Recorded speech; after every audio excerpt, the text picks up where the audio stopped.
to get you involved in our films. And next up, we're getting two mums to try reusable nappies instead of disposable ones. But will they be converted? Rachel has more. This is Valerie Hunter-Gordon, the mum of 6 who in 1947 invented the disposable nappy. Her paddy nappy freed mums from the daily grind of the mangle. This is her speaking to the BBC a few years ago. It seemed extraordinary that it hadn't been done before. 75 years on and disposables are still making parents' lives easier.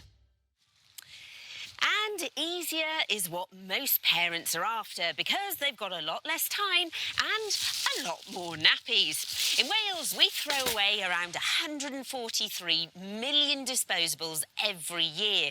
That's 150 bags of waste per baby in their early lives. And that waste is a major argument against using disposable nappies. So just how open are parents to switching to reusable ones? No, unfortunately not. Only because of the smell and you've got to wash them and stuff like that. So I started with the reusables. Yeah. But I just found so many accidents. And I just spent my life washing because everything was leaking through all his clothes. Local councils are keen to help families reduce their nappy waste.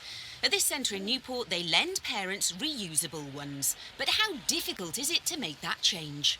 Well, I'm about to find out because I've come to meet two brave parents in Newport who've agreed to give it a go for us and swap disposable nappies for reusables for 4 full days. Kim Watson and Claire Fry are already here with their babies Lyra and Oscar. It'd be interesting to see how we deal with the punamis and the leaks and the explosion side of things. For me, definitely, is the environmental side of it. Every time I buy a pack of disposable, I feel really, really guilty. And here to help at the centre is Laura Steggles, who's known as the local nappy librarian. How much are the nappies then, and how many are you looking at needing? You only need 25 cloth nappies to see you through the whole time your baby's in nappies. You can get the real premium ones, which are sort of £25, which are very expensive, right down to they sell brand new ones for sort of £7, £8. You can buy them second-hand for a couple pounds each. And the good news is, even with the extra laundry costs, you'll still be saving a whopping £1,400 or more over the expected time your baby will be using them. Time for Kim and Claire to have a go. You okay? You're probably a bit off-centre, aren't you? I think we're looking pretty secure. Oh, much easier than I yes, fairly straightforward. With the mums getting to grips with reusable nappies, I'm off to the University of Bristol to meet environmental scientist Dr. Charlotte Lloyd.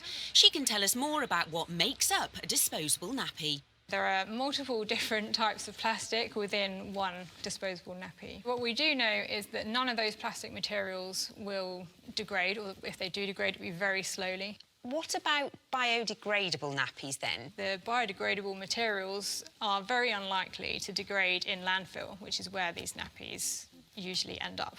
Disposable nappy companies say that while their products create waste, reusable ones use water and detergent, and the overall environmental impact of the two types is similar.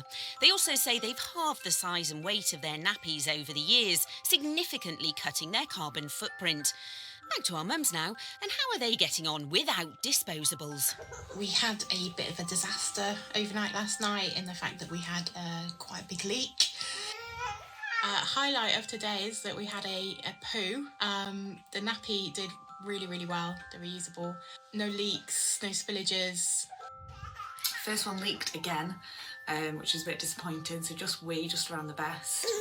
Using them much more consistently now. And now I'm kind of getting more of the hang of it. After 4 full days of test driving the reusables, will our mums be prepared to ditch those disposables? I'm back to find out. First, we've come to see Claire and baby Oscar.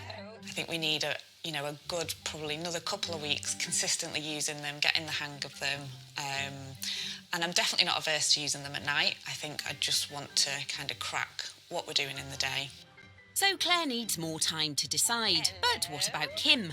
1 or 2 leaks, and that was mainly down to the fitment issues. Other than that, it's been really good. Going forward, we will be trying to do is reusable as much as we can. So for both mums, it looks like using reusables is not as hard as they thought. Oh, thank you, mums, for taking on our challenge. We have had...